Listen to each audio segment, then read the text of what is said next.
जो Pakistan hockey federation है उसने तमाम प्लेयर्स के लिए सर इनाम अनाउंस कर दिया सर, $100 ईच। सर बल्कि इनको ना सर 100 के जो डॉलर थे ना उनको सर हाथ पे चिपका के रसीद करके देने थे गालों पे, ये ले तेरा $100। अफगानिस्तान में अफगानिस्तान का एंथम बैन किया हुआ है इस वजह से कि उसमें मौसीकी के हालात शामिल है। बड़े अफसोस की बात है 2024 में आपका एक्स बैन है। अस्सलाम वालेकुम, मुस्बित शो में बहुत बहुत खुश आमदीद। मैं हूं असद निज़ामी, मेरे साथ हैं अली आफ्ताब। शो को प्लीज लाइक और शेयर करें, चैनल पे। सर कैसे हैं? सर बल्ले बल्ले और आहू आहू हो गई सर, है। really क्या हुआ? कल के शो के बाद एहसन मंजूर साहब की कॉल आई। अच्छा, उन्होंने कहा जी कि मैं थोड़े दिन में आ रहा हूँ और मैं पूरा लाहे-अमल पेश करूंगा और उनका घर दुबई में हमारे लिए हाजिर है। सर दुबई जा रहे हैं? सर मुस्बत शो इन दुबई। सर नहीं जा रहे। वाह सर वीजे नहीं लग रहे। सर चल, एक तो ये कि हो सकता है आगे जाके खुल जाए वीजे।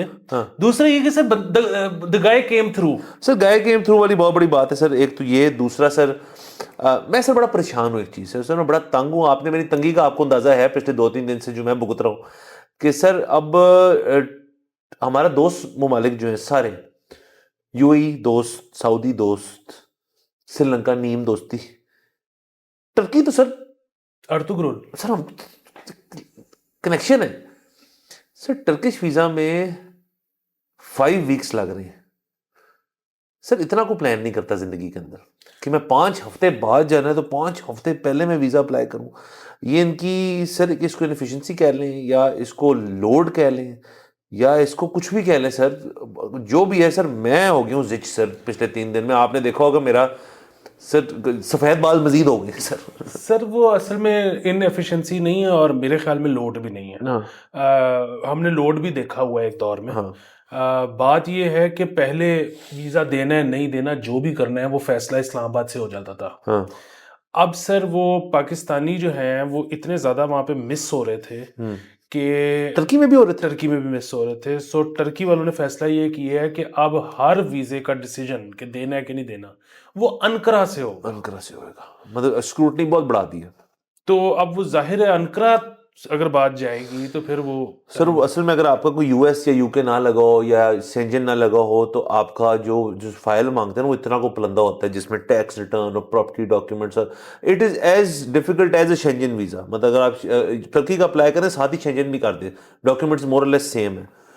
सर आप सोचें वो सारा यहाँ से स्कैन करके ईमेल करना अनकरा और फिर उनका चेक करना, स्क्रीनिंग करना और स्क्रीनिंग करके उसको वापस भेजना और फिर यहाँ पे उस पर पेस्ट। तो आई अज्यूम उसमें 3-4 वीक्स लग जाए। मैं समझता हूँ इनकी जो मुश्किलात है, लेकिन सर वो हमारी बनाई हुई मुश्किलात है ना। ये हमारी हमारी खड़ी की हुई दीवारें हैं और उनके तहत अब बहुत सारे लोग जो वहाँ पे सिर्फ तफरीक के लिए नहीं जाते सर, लोग वहाँ काम शाम के लिए भी जाते हैं। लोगों के वहाँ पे बिजनेस इंटरेस्ट है, प्रॉपर्टियाँ सर बहुत ली हुई हैं लोगों ने वहाँ पे, वो वहाँ जाके उसको चेक करना चाहते हैं। रेंटल बिजनेस मेरे बड़े जानने वाले करते हैं वहाँ पे। एजुकेशन के लिए एजुकेशन के लिए बहुत लोग जाते हैं। और अब तो सर जो थोड़े से अमीर लोग हैं वो पाकिस्तान से बाल भी नहीं लगवा रहे, वो बाल भी वहीं से लग रहे हैं। और आपने बालों तक बात की तो हम नोज जॉब्स को भी डाल लेते हैं इसके अंदर, वो भी वहीं से होती हैं अमूमन। तो ये सारा सर एक मसला पड़ा हुआ है सर। ग्लोबल इंडेक्स हमने डिस्कस कर रहे थे, हम 100 में से 97 या 96 पे पाकिस्तान आता है। हमारे नीचे अफगानिस्तान, इराक और सोमालिया है। तो बस फिर सर ये तो अब this is the price one has to pay. बिल्कुल सर। और हम ऑफ कैमरा यही डिस्कस कर रहे थे कि वो कौन सी चीज़ें हैं जिसकी वजह से आप इंडेक्स पे नीचे ऊपर जाते हो। और उसमें मेरे ख्याल में सबसे ज़्यादा तो यही है कि यार आप के बंदे जो हैं स्लिप रेट कितना है। से एक स्लिप रेट भी होगा और आई एम श्योर सर इसके अंदर एक और चीज़ भी होगी, मेट्रिक होगा एक, कि आपके कितने वीज़ा अप्लाइड और कितने रिजेक्टेड। कि भाई आप अगर अप्लाई कर रहे हैं तो आपका रिजेक्शन रेट भी क्या है सर। एक मुल्क जो है जो आपका दोस्त मुल्क है यूएई जैसा सर, वहाँ पे 70 to 80% आपका रिजेक्शन रेट है इस वक्त पिछले 3-4 महीनों से। तो ये सर ग्लोबल इंडेक्स तो नहीं देख रहा ना कि जी वहाँ पे आप बेगिंग कर रहे हैं, वहाँ स्लिप बहुत हो रहे हैं, वो भी देख रहा होगा, पर वो ये भी तो देख रहा है कि यार इतने रिजेक्ट हो रहे हैं, something is not right. Sir दूसरी एक और बात ये है कि अगर आपके बंदे वहां पे स्लिप ही ना होते हों तो किसी मुल्क को क्या जरूरत है वीजा रिजेक्ट करने की। सर एक तो उनको वीजा, उनको तो सर पहले सिरे से ही पैसे मिल गए ना, वीजा फीस उनको मिल गई, टिकट आपने वहाँ जाना है, वहाँ पहुँचते ही सर, लैंड करते ही सर, आपको पता है दुबई में तो अमूमन सर लोग जो हैं वो एक दफ़ा जब लैंड कर जाते हैं तो वो सीधा ड्यूटी फ्री जाते हैं और वहाँ पे चॉकलेट्स वगैरह जो है उन्हें लेनी होती है, वहाँ जो उनके रिश्तेदार रह रहे होते हैं। तो सर ड्यूटी फ्री का एक जो दौर होता है, आपकी पहला जब कार्ड स्वाइप होता है और आप मतलब चॉकलेट्स जो है वो छन छन करके जो है वो जो ले जाते हैं वहां से, तो वो पहला आपका सर शुरुआत ही वहां से हो जाती है सर, ड्यूटी फ्री से। बिल्कुल सर। और आपके भाई ने कितना बड़ा स्टंट पुल ऑफ किया था दुबई में। क्या किया आपने सर? आपका भाई ड्यूटी फ्री से बाहर निकला है, एयरपोर्ट बाहर आ गया सर, उधर से वापस ड्यूटी फ्री। सर उन्होंने कैसे अंदर आने दिया आपको? सर वो नहीं, जब हम पहली दफा गए थे तो वो जो है हम वो सारा होते होते जो है वो बाहर आ गए। जब बाहर आ गए तो अम्मी ने कहा वो कितने सी ड्यूटी फ्री जितनी बढ़िया गल्लां सी सुनिया। तो मैं कहा जी हाँ होते सी, मैं बाहर ही निकला यहाँ। तो अम्मी ने कहा फिर असं अंदर नहीं जा सकते। तो हम वापस मुड़े तो वो शुरते ने रोक लिया कि किधर। तो मैं कहा जी वो अम्मी ने ड्यूटी फ्री नहीं देखी, हमें तो नजर पता ही नहीं लगा। तो उसने ना यूं करके देखा तो उसने कहा शराब तो नहीं लेने जा रहे। मैं कहा अम्मी साथ है। कहते अच्छा जाओ। उसने ना वापस जाने दिया। सर उस बंदे ने आपके लिए जहाज सिमरन मोमेंट कर दिया। वो उसने मोमेंट किया। वो और बात है कि अम्मी को दिखो कि मैं बाहर निकला तो चाचा तब तक आ गया हुआ था पिक करने। तो उसने हमारी शक्ल देखी, कहते तुसी अंदरों आए हो। मैं कहा बोतला कितने ने। चाचा जी के कॉन्सेप्ट क्लियर है सर। वाह सर। देखिए सर, मैं तो आपको पता है हमारा तो एक स्टैंडर्डाइज रूल है कि हमने जो लोग सर खरीदारी करते हैं वहां पे ये शराब शुरू की, मुझे तो नहीं पता क्या उसका सिस्टम है, बट सर वो बड़े पर्टिकुलर है। मतलब वो अपनी ना सर उनकी एक प्लानिंग इस तरह से होती है यार कि, क्योंकि I think fee boarding pass को उसकी एक लिमिटेशन भी होती है। सर मेरा नहीं ख्याल, अब तो है कि अन्य वाह शायद हो गया। लीटर्स को बता रहे थे सर, हमारा एक शुदाई दोस्त ने बता रहा था सर, और वो कहते हैं यार जब आप दुबई उतरते हो तब होती होगी, जब आप दुबई से जा रहे हो तो फिर नहीं, जब उतरते हो सर, जाते हुए तो सर यहाँ वापस आने ना, यहाँ तो सर वो बोतलें जो कहीं और डाल देनी उन्होंने। तो वो बंदा जो है सर उसने वो कहता है कि हम फिर ना ग्रुपिंग करके जाते हैं कि यार एक इकट्ठे जा रहे हैं, तो मतलब कहता है कि एक उनकी बेगम के नाम कुछ आ गए, उसके अलावा कुछ आ गए जी अपने नाम, उसके लीटरेज आ गई सर थोड़ी सी। तो सर वो लीटर इकट्ठे करके सर एकदम से ना फिर वो दाखिल होते हैं दुबई। क्योंकि दुबई में आपको पता है ना सर कि दुबई उस तरह से खरीदारी के लिए ड्राई है मोर और लेस। मतलब अनलेस आपके पास आई थिंक रेजिडेंसी हो या कुछ हो, आप वैसे नहीं किसी शॉप में जाके खरीद सकते, दैट इज नॉट अलाउड। हाँ लेकिन अब सबके सिस्टम है उधर। सर सिस्टम वही है सर, देखे ना सर, जिधर तुम्हारे देसियों ने चले जाना है वहां बूट लगेंगे तो उन्होंने बना लेनी है। हाँ दूसरा ये सर ये पुरानी बात है, अब तो वहां पे दुबई में 7-Eleven शॉप्स पे आ गई है। नहीं सर रियली सर आ गई है अब अच्छा, मुझे गए हुए काफी देर होगी सर। हाँ हाँ अब अच्छा ओपन है। ओ वेरी नाइस। बिल्कुल। लेकिन कुछ चेकिंग करते होंगे शुरू में सर वो मेरा नहीं ख्याल, अब जो है ना उन्होंने बिल्कुल खुला कर दिया सीन। उन्होंने कहा एंजॉयज लो जिंदगी के। जिस पे मुझे एक और चीज ख्याल आई कि सर वो ना हमें कुछ बहुत ज्यादा हमारे इज्जत नहीं करते हमारे अहकामात की। सो मैं एक दफा दुबई एयरपोर्ट पे वापसी पे, दुबई एयरपोर्ट पे एक वो खड़ा हुआ था जगह पे, और उधर फेलो पाकिस्तानीज लिकर ले रहे थे। तो उस असना में जो है वो वॉकी टॉकी आया, जो कि हम सब ने सुना कि जी जिन लोगों के पास पाकिस्तानी बोर्डिंग पास है उनको शराब नहीं देनी। पाकिस्तान से ऑर्डर आया कि जी बड़ी सख्ती है, अच्छा। तो आपने उन बोर्डिंग पास वालों को देनी ही नहीं। तो मैं एकदम से यूं हो गया, और वो जो दो बॉयज थे वो भी यूं हो गए कि अब उस बंदे ने उसने पैसे पकड़े और लिफाफा पकड़ाया जो हाँ। सर कॉन्सेप्ट क्लियर है ना सर। बेसिकली सर मेरे साथ एक दफ़ा हम जा रहे थे, यूके से वापस आए थे लंदन से, तो मेरे साथ दोस्त थे उन्होंने कहा यार कि मेरी वहाँ सेटिंग है तो हम यहाँ से लेके जा रहे हैं।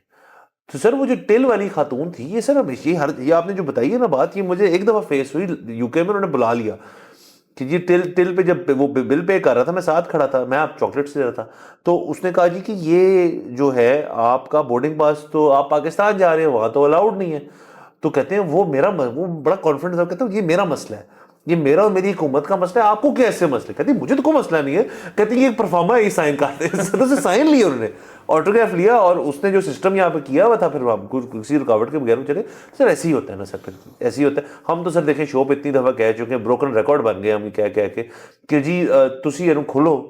मतलब जो वहाँ से लेके, जब सर वहाँ से लेके को बंदा यहाँ आए ना, तो ये भी मैं सर आइडिया देता हूँ, लेयर ऐड कर दें कि जी आप जितनी लानी है लाएं दुबई से, यहाँ आके उस पर टैक्स दे दें हमें और अंदर ले जाएं। क्या क्या हो जाएगा? अभी तो हो रहा है ना सर। सर जो जब आप लैंड करते हैं, और सर उसी तरह होता है ना कि एक बंदा खड़ा होता है जिसको आप यूं हैंड करी यूं फेंकते हैं बॉलिंग बॉल की तरह, और वो हैंड करी पर घर पहुंच जाता है आपके। तो यही हो रहा है ना सर। वरना दूसरा ये होता है कि आप जब निकलते हो ना जहाज से, तो अभी आपने आना होता है अपने पासपोर्ट कंट्रोल पे। इतनी देर में एक बंदा क्रॉस करता है और आपके हाथ से लिफाफा लेके यूं निकल जाता है। सर लोगों ने अपने सिस्टम बनाए हुए हैं सर, एवं ही तो नया सिस्टम नहीं चल रहा ना सर। सर बड़ा सर खबरें भी हैं। अच्छा सर, ऐसे कर लेते हैं कि कोई एक सर केपी में मेरे ख्याल में एक महफिल थी, महफिल कह रहा हूँ, एक तकरीब थी, एक इवेंट था जो कि मजहबी नौयत का था शायद, और पता नहीं उसमें सर क्या था इवेंट था। मुझे तो वो भी लगता है कि आजकल जो गंडापुर साहब को बहुत ज्यादा ख्याल आया हुआ है ना कि जी मैं सारी तालिबान वाली जो डील है कि वो कैसे मैनेज करना है अफगानिस्तान और पाकिस्तान, ये मैं खुद ही कर लेता हूँ। अच्छा मतलब रियासत की जो भी लाइन है वो होगी, मैं डील कर लेता हूँ ऑन सर, बिहाफ ऑफ रियासत। वो रीटालिबानाइजेशन जो है वो खुद से करना चाह रहे हैं। सर वो बेसिकली यहाँ पे मतलब अगेन उनका कोई बहुत ज्यादा कसूर नहीं है, क्योंकि यहाँ पे ये रिवाज रहा है कि जिसका दिल करता है वो कहता है मैं खुद ही डील कर लेता हूँ। हाँ तो हमने पक्की नौकरियों वालों को भी देखा है कि वो चाय के कोफ इंजॉय कर रहे हैं और वो कैमरे पे कह रहे हैं कि आपने टेंशन नहीं लेनी, सब सॉर्टेड है। हाँ तो मतलब इधर सबको लगता है कि वो ना सॉर्ट कर सकता है हर चीज, उसको Yes. जरूरत नहीं है कि पाकिस्तानी सदर क्या कह रहा है, पार्लियामेंट कौन है, आईएमएफ के साथ डील है तो अमेरिका के क्या मसाइल हैं, चाइना के साथ हमारे। वो बंदा कहते यार मैं गल करूंगा ऐसे, दो बंदे बैठ के गल करेंगे इंच करके स्मूथ सर निकल जाना। गंदापुर साहब ही कर सकते हैं सर। जो बंदा ब्लैक लेवल की बोतल में शहद लेके फिरता होता है सर, वो बंदा जो है ना, वो सर एक और प्लेन, वो एस्ट्रल प्लेन पे चल रहे हैं वहां पे, वो एक हमसे ऊपर की सोच रखते हैं। सर बिल्कुल ठीक आप कह रहे हैं। और दूसरा वैसे भी सर वो सुपर ह्यूमन है। मतलब आप हाँ देखें कि वो उनकी मैंने 2-3 तस्वीरें देखी हैं कि उन्होंने ट्रिपल डिस्टिल की बोतल के साथ उन्होंने सर रखा हुआ है। सर इस उम्र में ट्रिपल डिस्टिल्ड जो सहार जाए, सर बड़ी बात है, जिसका अंदर मैदा उसको बर्दाश्त कर जाए, सर वो लेजेंड है। सर बड़ी बात है। हाँ और मतलब सर अगेन हम ये नहीं कह रहे कि उन्होंने कुछ, लेकिन तस्वीर थी ना। सर और सर उनका जी देखे ना, जब वो आए थे, अब दुनिया में आए थे, तो सर उनका ना जो बेस ट्रेबल का जो फर्क था ना, वो रह भी गया सर। उनकी आवाज सर एक जब ये बड़ी कमांडिंग आवाज है, मतलब उनकी मिक्सिंग ठीक नहीं हुई सर, वो जब बोलते हैं तो सर वो सब सुनते हैं, क्योंकि वो उनकी आवाज़ इतनी यूनिक है। मतलब मैंने कभी ऐसा एक सियासतदान तो उनकी तरह का नहीं देखा, लेकिन सर को आम जिंदगी में भी ऐसा मैंने शख्स नहीं जिसकी इतनी कमांडिंग आवाज़ हो। इनको तो वॉइस ओवर कर लें तो सर आप सोचें क्या क्या कर पाएंगे। बिल्कुल सर। मतलब अगेन वो तस्वीर से हम ये अज्यूम नहीं कर सकते कि जी ये पीते हैं, लेकिन मैं यही कह रहा हूं कि इस उम्र में आप टीडी की बोतल के करीब से भी अगर गुजर जाओ हाँ तो तेजाबियत हो जाती है। तेजाबियत हो जाती है सर। और सर जो इसमें शौक रखते हैं टीडी वाला सर, वो लेकिन है पक्के सर। टीडी जो बंदा ये हमारे ना सर, ये हमारी अपनी कोई पर्सनल वो नहीं है, ये हमारे लोग बताते हैं।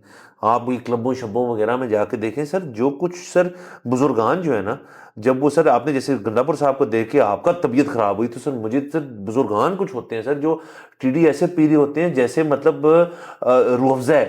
तो सर वो मुझे समझ आई, किसी ने समझाया, कहता है वो गल नहीं हैगी, कहता है कि ये क्योंकि ना इन्होंने पिछले कुछ 10 साल से या 12 साल से या 8 साल से रेगुलर में रखा है ना अपने आप को आदत, तो कहते हैं इनके टेस्ट बड्स ही नहीं है।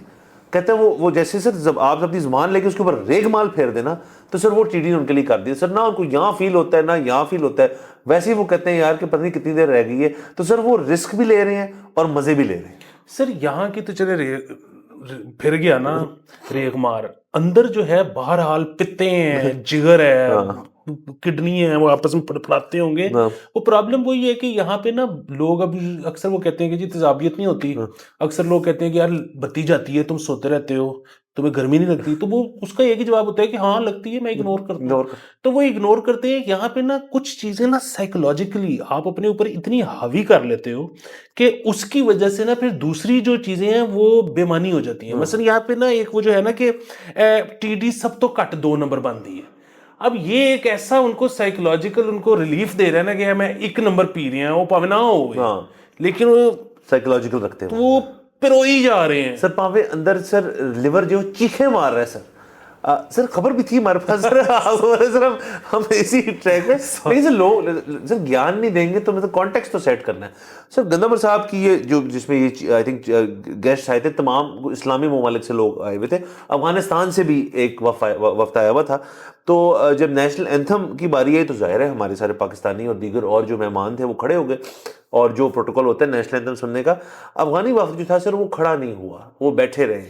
और उन्होंने ये थोड़ी सी एक जिसे क्या कहना चाहिए सर, थोड़ी डिसरिस्पेक्टफुल हरकत थी।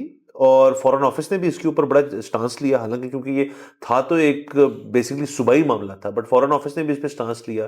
तमाम जगहों पे इंक्लूडिंग सोशल मीडिया पे ये गर्दिश कर रही थी खबर, तो इसके बाद क्लैरिफिकेशन भी आई है जो उन्होंने भी दी, और गंदापुर साहब ने फिर एक प्रेस कॉन्फ्रेंस के जरिए या किसी मीटिंग के अंदर सवाल उठाया गया तो उन्होंने उसकी क्लैरिफिकेशन दी कि क्योंकि मौसीकी के अंदाज में शाया हुआ हमारा इंस्ट्रूमेंटल जो था, तो उसमें वो मानते नहीं है कि मौसीकी के अंदर के वो कुछ चीज़ है, या वो मतलब वो, यही मैं गंदापुर साहब का पैराफ्रेज कर रहा हूँ। तो उन्होंने कहा इस वजह से वो खड़े नहीं हुए, तो ऐसी कोई बात नहीं थी कि दे मेंट नो डिसरिस्पेक्ट।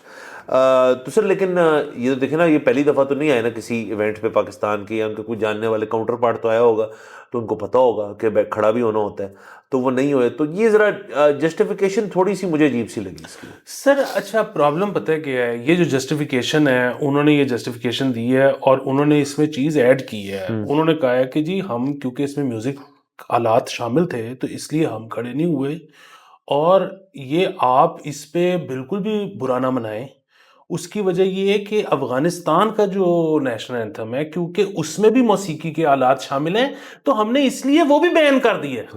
अच्छा, उन्होंने बैन नहीं कर, उन्होंने अफगानिस्तान में अफगानिस्तान का एंथम बैन किया हुआ है इस वजह से कि उसमें मौसीकी के आलात शामिल हैं। अच्छा, अब प्रॉब्लम ये है कि मेरे ख्याल में, ज़ाती ख्याल में, इस लिहाज से तो उनकी जस्टिफिकेशन बहुत अच्छी है कि जी मतलब वो डिस्क्रिमिनेट तो नहीं कर रहे, उधर भी नहीं कर रहे, इधर भी नहीं कर रहे, ये तो चले मामला ठीक हो गया।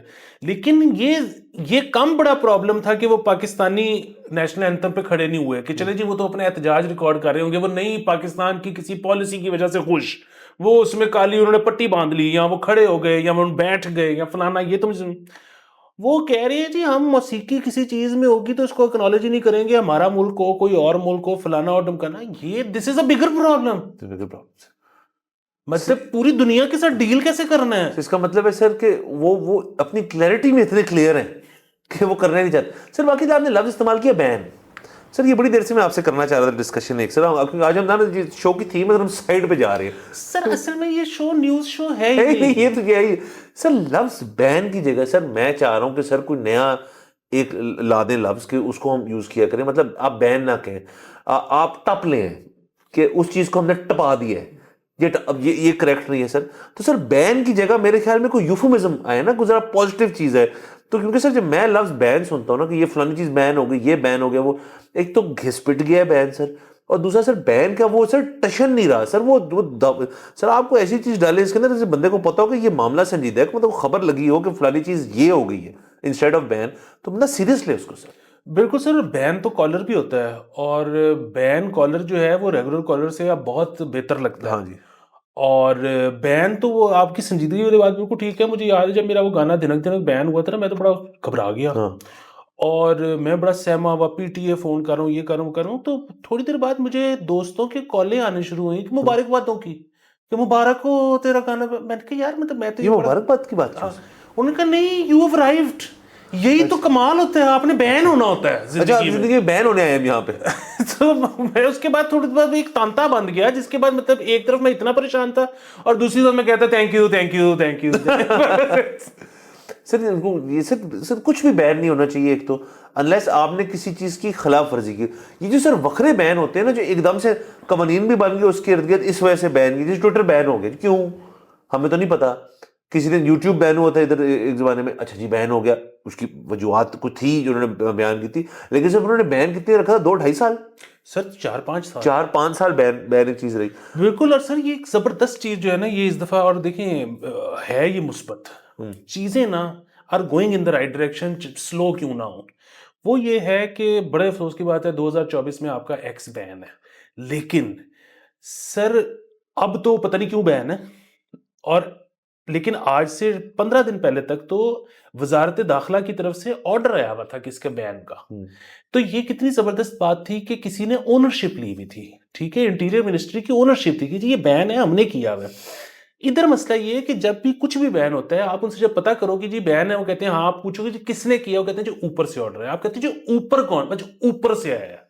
तो ये तो अब आहिस्ता आहिस्ता इनको समझ आ गई है कि ऊपर शूपर नहीं होता, कुछ वजारत दाखिला होती है, कोई वजारत इंटीरियर होती है, कोई वजारत इंफॉर्मेशन होती है। लोग मेरे बाशूर हो गए हैं सर। ये अच्छा, दूसरा सर आई थिंक अब से हमें बैन को चेंज करके सर इसको करते थे स्टैन। अब चीजें नहीं सर, बुनैन। मतलब सर ये सारी सब चीजें जो है ना, ये मैं ऑडियंस के लिए ओपन एक सर रख रहा हूँ कि आप सजेशंस दें कमेंट्स में कि लफ्ज बैन को अगर हमने मुस्बत करना है, एक उसके मुस्बित टिंज देना है, तो आप अपनी रिकमेंडेशंस दे, राइमिंग होना चाहिए लेकिन, ताकि लोगों की आदतें ना खराब हो। और फिर हम उसको सर कोशिश करके सर पिटिशन फाइल कर देंगे सर। आजकल सुप्रीम कोर्ट भी खुली है सर, अभी वहाँ कुछ चेंज नहीं हुआ अभी तक। सर आगे चलते हैं प्लीज। हॉकी सर, बेहतरीन सर एशियन चैंपियंस ट्रॉफी चल रही थी जिसके अंदर हम अपना सेमी हार गए। थर्ड प्लेस का जो सर मुकाबला था वो साउथ कोरिया और हमारे बीच था, जो कि पाकिस्तान ने 5-2 जीता। बहुत मुबारक हो सर।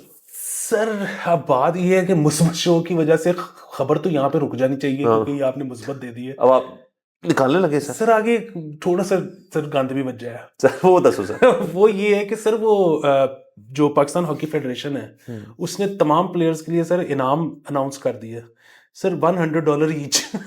नहीं सर नहीं कर रहे हैं सर। $100 क्या होता है सर?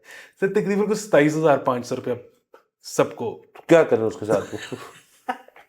सर उससे तो सर अगर खुशी मनानी किसी घर में तो बेल भी नहीं होनी सर।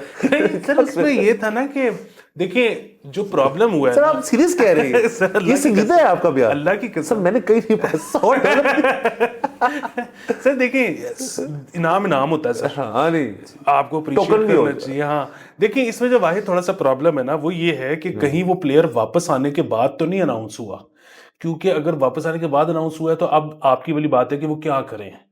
अगर तो वहीं पे वो थे और अनाउंस हो गया था तो सब वो ड्यूटी फ्री से कुछ लेते हैं। ये $100 का तो सर कुछ। सर देखिए सर इसको इस तरह कर ले कि सर हम बेसिकली, मैं समझ आ गई क्या होता है सर। सर जो हमने किया था, आपको फैजाबाद धरना याद है सर? सर उसको खत्म करने के लिए क्या करना पड़ा था सर? हजार सर तो सर हमने वहां उससे कासी ली है इसकी कि यार, और सर ऑस्टेरिटी जो है कि स्टार्ट्स एट होम। तो ये हॉकी फेडरेशन वाले, और हॉकी हमारी नेशनल स्पोर्ट है। नेशनल स्पोर्ट है, तो नेशनल स्पोर्ट के अंदर आपको ज्यादा पैसे नहीं मिले, आदतें नहीं खराब करनी सर इनकी, इनको द्वार से लगा के रखना है। और सर बल्कि इनको ना सर 100 के जो डॉलर थे ना, उनको सर हाथ पे चिपका के रिसीव करके देने थे गालों पे, ये ले तेरा $100, और ताकि सर उनको याद हो कि ये शुक्र करो हमारा। तो सर बाकी ठीक है। ये अफसोसनाक भी है सर। असल में सर अरशद भाई ने ना स्टेटस को डिस्टेबलाइज कर दिया। वो तो 5 करोड़ आ रहा है उधर से, कह ही दिए कि इंटरव्यू में माल इकट्ठा हो रहा है अभी तो। बट हॉकी वाले भी सोचते होंगे सर कि यानी कि सर फर्स्ट आ जाते ये तो इनको कितने 500 मिल रहे हैं? 300। ठीक। हॉकी टीम में कितने लोग होते हैं? सर 11 तो प्लेइंग 11 होते हैं ना, खेलते हैं तो 15-16 का स्क्वाड तो होगा। अच्छा। दूसरा ये है कि मतलब वही वाली बात सर इनका, सॉरी बात काट रहा हूँ, स्टाफ को मिल्कशेक नहीं तो आपको अंदाजा शायद नहीं है कि बहुत साल तक, और आज से कुछ साल पहले तक जो हॉकी वालों का, अब मुझे नहीं पता क्या पैकेज है इनका, जो होता था प्रैक्टिस सेशन, और मतलब जून के महीने में 52 डिग्री सेंटीग्रेड शिखर दोपहर 3 बजे प्रैक्टिस सेशन है, तो उसका मिलते थे 27 रुपए और 4 तौलिए। 4 तौली सर सत्तू भी होना चाहिए किस तरह ट्रेनिंग कर रही है उन्होंने।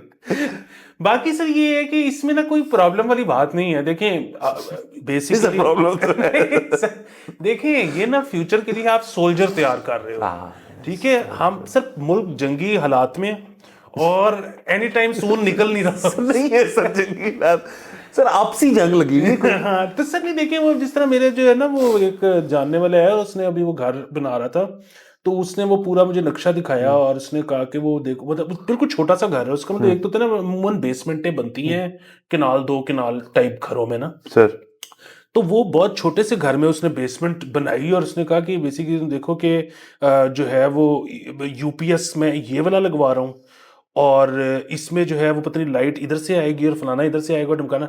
सो अगर सब कुछ कट जाता है ना, कनेक्शन सब ऑफ हो जाते हैं, तो मैं और मेरी फैमिली जो है ना वो 3 हफ्ते बेसमेंट में सरवाइव कर सकते हैं। तो सर अब आगे ना ये गेम चल रही है। सो उन्होंने बेसिकली अपना एक बंकर बनाया हुआ है, फूड सप्लाई सब कुछ ड्यूटी फ्री। तो ये सर हम सोल्जर तैयार कर रहे हैं, नंबर 1 चीज। नंबर 2 चीज ये है कि सर ये देखिए जितना बंदा जो है वो फिजिकली टफ होगा उतनी उसको जो है ना इस किस्म के मसाइल कम होंगे कि बत्ती नहीं आ रही, ये नहीं हो रहा, वो नहीं हो रहा, रोटी नहीं लग रही, ठीक है। और तीसरी और आखिरी चीज ये कि सर यहाँ पर लोगों को डिस्करेज होने की जरूरत नहीं है, हॉकी खेलते रहें, आप सर मतलब जो है ना कुंदन जो है इसी तरह भट्टी में से निकलता है। सर वाह, और इवेंचुअली इनको देखे ना कि जब ये इवेंचुअल गोल यही होगा ना कि बाहर लीगें खेल लें, जर्मनी में लीग खेल लें, नीदरलैंड में लीग खेल लें, यही इवेंचुअल गोल है। तो सर उधर ना मतलब हॉकी अगेन ऐसी स्पोर्ट है कि मेरे ख्याल में आजकल भी जो टॉप का भी जो प्लेयर होगा ना, बहुत ही कोई अमेजिंग प्लेयर, उसको भी 3-4 लाख यूरो साल से ऊपर नहीं मिलेगा। तो हॉकी उस तरह से है नहीं ना। हॉकी उस तरह से है नहीं, तो इनको जो है ना मतलब एक्सपेक्टेशंस लोअर रखने के लिए जरूरी है कि उनका जो हाल है उसको लोएस्ट रखा जाए वाह कि वो जो अपना फ्यूचर सोचे ना तो उनको ज्यादा ज्यादा ऊपर ना जाए, मैं क्योंकि इंडिविजुअल स्पोर्ट नहीं है सर। दूसरा सर, मैं तो सर आपको पता है शो का हमारा मिशन ही है कि हम ये देखें और शो पर डिस्कस करें कि अगले ओलंपिक्स में हमारी टीम गई है ओलंपिक्स में, और वहां को पता नहीं, so you never know sir. और प्रेसिडेंट पे है वो, हम कर चुके हैं ओलंपिक्स के अंदर, मेडल ले चुके हैं, गोल्ड ले चुके हैं। तो सर हम उम्मीद करते हैं कि ये डिसहार्ट ना हो। It's not about the money, end of the day आपकी एक पेट्रियटिज्म भी होता है बस। सर मैं सीरियस मोनोलॉग दे रहा हूँ सर, आपने हंस पड़े।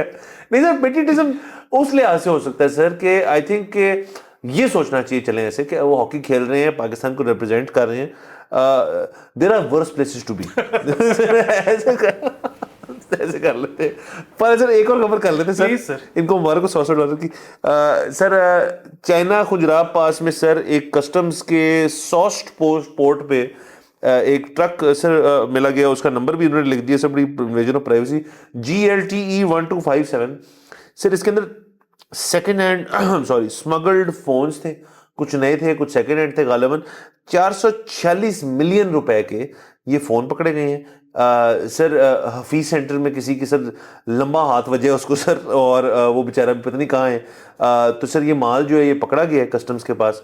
तो 446 मिलियन का ये सीजर है, और 448 मिलियन का सुना है ये वापस मार्केट में दाखिल होगा, तो 2 मिलियन सर प्रॉफिट। मजाक कर रहा हूं, मजाक। हाँ सर ये जो है ना बहरहाल अगेन समझ नहीं आती, कुछ चीज़ों पे बहुत रियासत स्ट्रिक्ट है और कुछ चीज़ों पे नहीं है इतनी। अगेन ये पॉलिसी कौन बनाता है कि हमने स्ट्रिक्टनेस कहाँ रखनी है और इसके पीछे क्या वो होता है, लॉजिक होती है, ये हम नहीं समझ सके। मतलब वही वाली बात है कि इस मुल्क में जितना तेल 2 नंबरी से आता है उस पे इतनी सख्ती नहीं है। मोबाइल फोन्स पे अगेन मैंने ये सुना है, गलत या ठीक, कि ये जो कुछ लोग हैं जो कि आपका पुराने EMI नंबर पे आपका PTA रजिस्टर कर देते हैं। सो अक्सर ये सुनने में आया है कि वो कोई बंदा अपना ये 2 नंबरी से किसी जगह से करा के निकला है और रास्ते में ही उसको पुलिस ने डक लिया है कि आप ये करवा के आ रहे हो, फोन चेक करवाओ। सो ये एक ऐसी चीज है जहां पे फॉर सम रीजन सख्ती है, लेकिन अगेन इसमें भी एक तरफ ये सख्ती है कि पुलिस रास्ते में रोकती फिर रही है, दूसरी तरफ इंस्टाग्राम खोलें तो उस पे एड्स वीडियो एड्स चल रहे हैं कि जी आपका आईफोन PTA रजिस्टर्ड नहीं है, हमसे JV सिम ले लें। मतलब मैं सिर्फ सर मुझे आप क्लैरिटी वाली बात कहते हैं ना, वो मैं चाहता हूँ कि कोई मुझे आके क्लैरिटी दे दे। सो गलत मुल्क में, रॉन्ग प्लेस सर, यह क्लैरिटी नहीं है सर। देखिए कितने फोन थे, 15,465 फोन थे। तो 15,000 क्या है सर, 24 करोड़ बंदा है, पता नहीं कितने इंटरनेट यूजर, 15,000 फोन पकड़ेंगे, अच्छा सो व्हाट। हाँ और दूसरी उसमें एक और चीज़ भी है, वो ये है कि अगेन स्मगल्ड पेट्रोल से तो ये बहुत बेहतर है ना, क्योंकि स्मगल्ड पेट्रोल कौन सा कुछ सस्ता मिलता है, वो तो महंगा ही मिलता है। ये तो आपको सस्ते मिलेंगे रेगुलर फ़ोन से, और इससे तो अगेन आपकी डिजिटल इलेक्ट्रॉनिक लिटरेसी में इजाफा होगा। तो फिर वही बात है, कुछ जगहों पे सख्ती ज़्यादा है, कुछ जगहों पे कम है। वैसे पेट्रोल तो वैसे ही बड़ी वाहियात चीज है सर, साड़ ही देना ना आपने सर। आप कार्बन एमिट कर रहे हैं, आप सर गंद ही पड़ना है। फोन से आप कुछ प्रोडक्टिविटी कर सकते हैं। अब तो सर वो थ्योरी भी डिबंक होगी, बाकायदा किसी प्रोमिनेंट यूनिवर्सिटी ने जाके थ्योरी डिबंक कर दी है कि जी फोन यहाँ से सुनोगे तो कैंसर हो जाएगा। ये भी चल रहा था सर, कहना ऐसा मसले वाली बात नहीं है, किसी को कुछ नहीं हो रहा। और सर लास्टली आपने बात की कि क्यों इस पर स्ट्रिक्टनेस ज़्यादा है, सर मैं बताता हूँ। सर PTA का जो टैक्स वाला मामला है ना सर, उसका जो एंग्जाइटी फैक्टर है ना वो बहुत ज़्यादा है बाकी चीज़ों से। सर मैं ऐसा कहता हूँ कि आज वाली थीम एक चल रही है तो मैं उसी से हवाला दे देता हूँ कि आप जब अमेरिका या कहीं पे जा रहे हो ना और आपके पास ओपन कैनिस्टर हो, मतलब आपने शराब की बोतल यहाँ रखी हो या कैन यहाँ रखा हो या कुछ रखा हो, तो आपकी ना पैक हुई होती है, क्योंकि आपको पता है उसके पीछे ना सजा जो है ना बहुत ज़्यादा है। इधर सब लोग जो है ना, मैंने सुना है सर ठक करके रखा होता है उन्होंने और फिर रहे होते हैं, क्योंकि उनको पता है यार रोक भी लिया ना तो एक आधी चीज़ें मुझे किसी ने कहना नहीं है, मतलब 500 रुपए टाइप बाजार में, मुझे नहीं पता क्या निकल जाएगा बंदा, उसको कॉन्फिडेंस है सर। लेकिन जिस दिन आपने, अगर आपने फ़ोन अपना ले आया यहाँ पे और आपने ऑन करके सिम डाली उसके अंदर, फिर आपका टिकर डाउन है, टाइमर डाउन है, 3 महीने आपके पास है, 3 ही है ना सर। सर उस 3 महीने के बाद आपका वो फ़ोन बंद है, तो सर कलेक्शन है नहीं। जब आपको इस चीज़ की एंग्जाइटी होगी कि मेरा फ़ोन ही बंद हो जाएगा और फिर मुझे कितने हुप्स करने पड़ेंगे उसको खुलवाने के लिए, उसके बाद से एकदम बंद हो जाए, पर खुलवाना भी कोई इतना आसान नहीं होता। It's not as simple as just going and paying. अरे तो नहीं, इट इज एज सिंपल। अच्छा, इससे एक ज़माने में जब मेरा मेरा हुआ तो बड़ा मुश्किल हो गया था, अब उन्होंने आसान कर दिया। इवन देन सर, हाँ सर इसका जो लॉस है ना कि ये नहीं चल रहा, मतलब जब इलेक्शन के दिन फ़ोन बंद थे तो लोग असल में सर ब्लड प्रेशर के मरीज, सर एंग्जाइटी होना शुरू हो जाती है, क्योंकि इतनी आदत पड़ गई इस चीज़ की।